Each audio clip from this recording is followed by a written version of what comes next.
Greetings, folks. Welcome to the Green Art channel here on the YouTubes. I put a class or a workshop or a conversation like today up every single Friday. If you haven't taken a moment to subscribe, please do that. It lets me know you're out there and shows a little support, which I always appreciate. Plus, you'll get a little ding every time a new class goes up. So it's June 2024, and as we enter into June, we know that this is Pride season, and although I like to have this conversation in a lot of my in-person courses, I don't know that we've done anything just on this here on YouTube. So I'm really excited to have a conversation about herbalism for the queer spirit, or queering herbalism, right? I have a lot to say about this, but I'm going to keep it brief and talk about three things specifically. And I'm not going to go in super deep. This is going to be a shorter chat today because I really just like to inspire thought. And I'm going to wrap this conversation up with an idea that I think is pretty radical in the world right now, and I think is going to be very challenging to a lot of people. So I hope you'll stick around to hear that prompt, to hear that idea, and share with me what you think. So the first thing that I want to talk about is how so many queer people, historically and in contemporary herbalism, are the wisdom carriers of these ways. And this is always very fascinating to me because like people of color, Black folks, women, queer people are, part of a group of folks who tend to be very underserved by our common medical systems. And so while being underserved or misserved or mistreated, they're also doing all of this extra work to reclaim and re-embody these, natural, earth-based, sort of free access healing ways, right? So it's a very interesting thing for me to consider people carrying the weight of not feeling like they belong or are welcome in the status quo system of wellness, while also doing all of this extra work to call in the green ways. When we look at historical traditions of plant medicine, we often see that in various indigenous traditions across the world, that it's queer people who are the story keepers, the medicine keepers, those who naturally straddle the boundaries between this world and the other, and are able to, efficiently communicate with otherness, to communicate with the plants, to bring back green wisdom for service of their communities.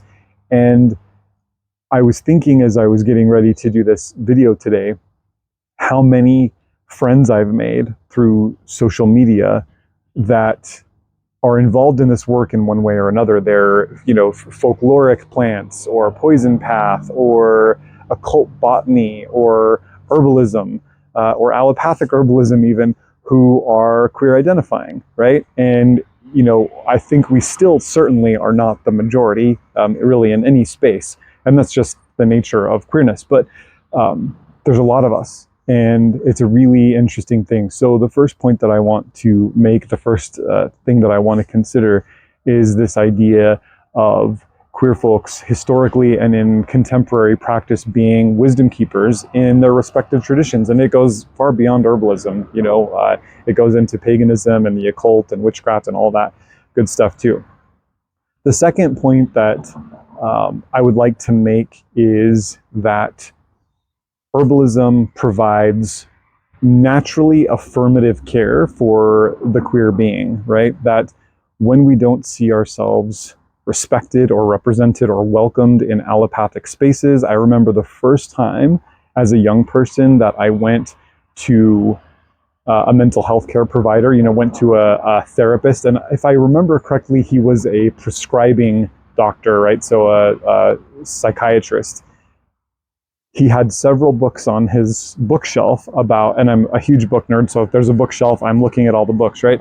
He had several books on his bookshelf about curing homosexuality, right? Or about the inherent illness of queerness. And that, in that moment, didn't feel that big to me. It felt like, yeah, this is how people think. So I use that as a personal example because I know that a lot of people, and really, while my conversation centers queer people today, this again extends to people of color, it extends to people with varying disabilities, it extends to women oftentimes. And it really can extend to all of us in one way or another, because it's a broken system, right? The system is working exactly the way it's supposed to work, which is not in favor of us. So we will often encounter medications or medicines or approaches to wellness that don't slow down enough to meet us where we are, or don't acknowledge the queer experience, or don't have language or resources to, acknowledge and honor and really respect queer nature, because it's different, right? This is the reason why we've reclaimed this term queerness. I know not everybody's comfortable with it, but I am, and it's my channel, so I'm going to say it. That's how I identify. We use this word because it means other, right? It means different. It means outside of the norm, and I think that's important to remember, that herbal medicine does not have the structures in place that can alienate people. Now, there are definitely certain systems of herbalism, and there are certain approaches, like the allopathic approach, this herb for this disease, the way that herbalism can get weirdly wrapped up into like a lot of new age cults and a lot of like fundamentalist traditions.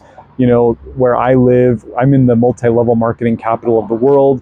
Where I live, we have a very predominant, decreasing, but currently predominant religion of the LDS Church. And we're also the MLM capital of the world for natural health supplements. And so we see a lot of people kind of doing both, using their religious philosophy to spill over into multi-level marketing, usually for like essential oils and energy drinks and things like that.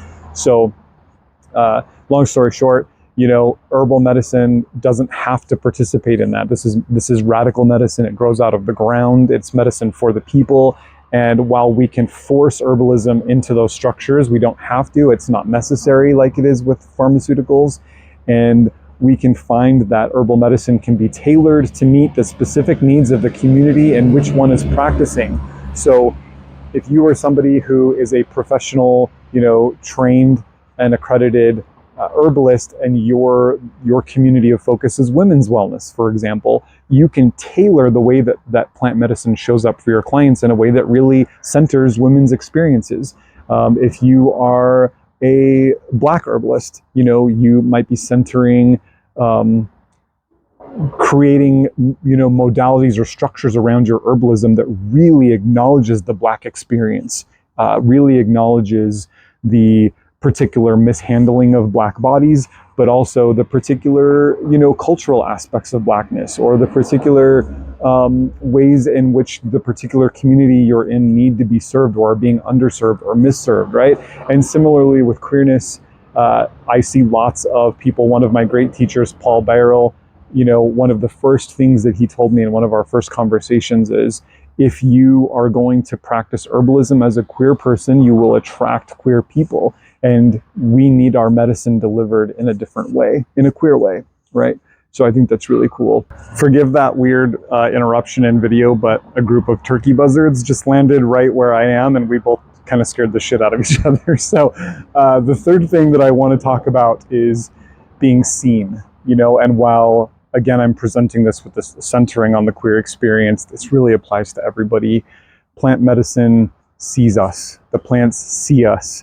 They affirm who we are, where we are, what we're going through. There's no judgment. There's no expectation. There's no laundry list or bullet points. Again, certainly people can force the plants into those models, but those models are not natural to plant medicine.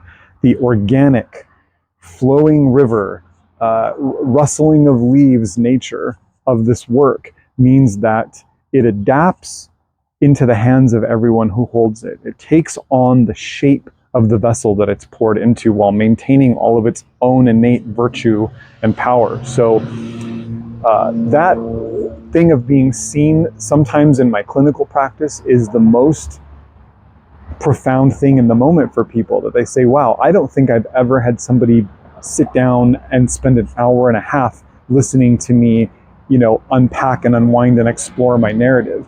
I usually have 10 minutes max with a doctor, right? So to be seen and validated and listened to is so powerful, and the plants they move so slow. You know, we talk about, I talk about a lot of this concept of tree speed, right? Of slowing all the way down into the moment. And that's where plants are. So when I do confessional work, sin eater work with people and trees, and I say, look, you're allowed to sit with this tree or this plant for 6 hours if you need to, just letting it all out.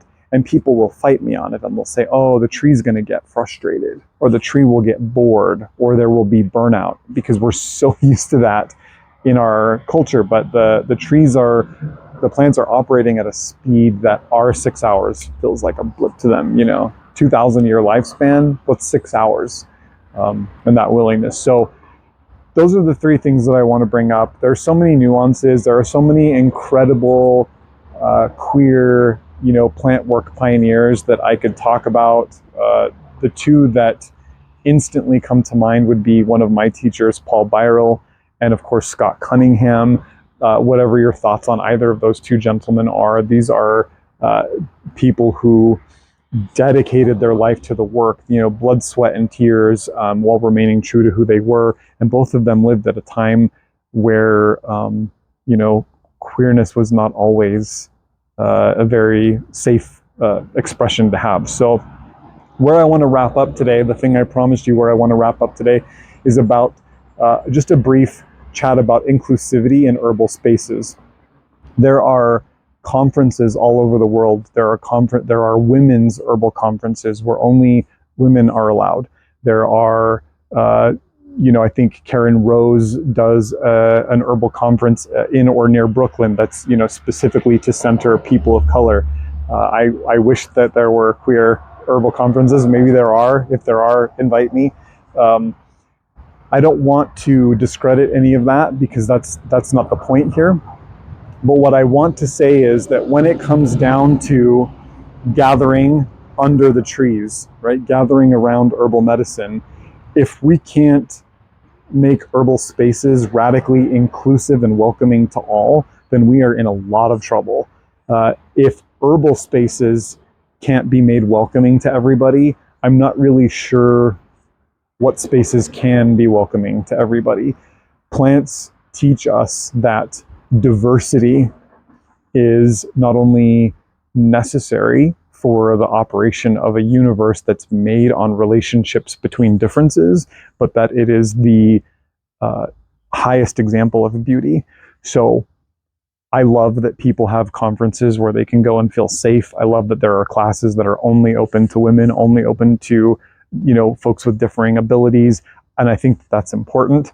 I also think that if you are in the space where you're teaching classes or doing workshops or whatever, please go out of your way to make sure that people know they're welcome. You will see in a lot of my class advertisements that I will say, everyone welcome, or free for all. And I mean that. I want everybody to know that my doors are open to them and that they're welcome to come, and that if there's some kind of feedback that I need about making spaces more inclusive for different people, then I want to hear that, because I really like circling up in a grove of varying expressions of beauty. That's very, very important to me. So I really think there's room for us to be centering our herbalism on radical inclusivity and setting the standard for what that can look like. That herbal medicine, talking about herbs, going on plant walks, doing botany, doing ritual, all of these things offer us an opportunity to show the world, to show our communities, to show ourselves, and prove to ourselves that we can all come together around something that we love and we respect and we're passionate about, and we can put our differences into the center to create something incredibly beautiful together, right? I just think that's super cool. So with that, I'm going to wrap this up. Comments and all of that below. I'd love to hear what you think, and I'll see you next week.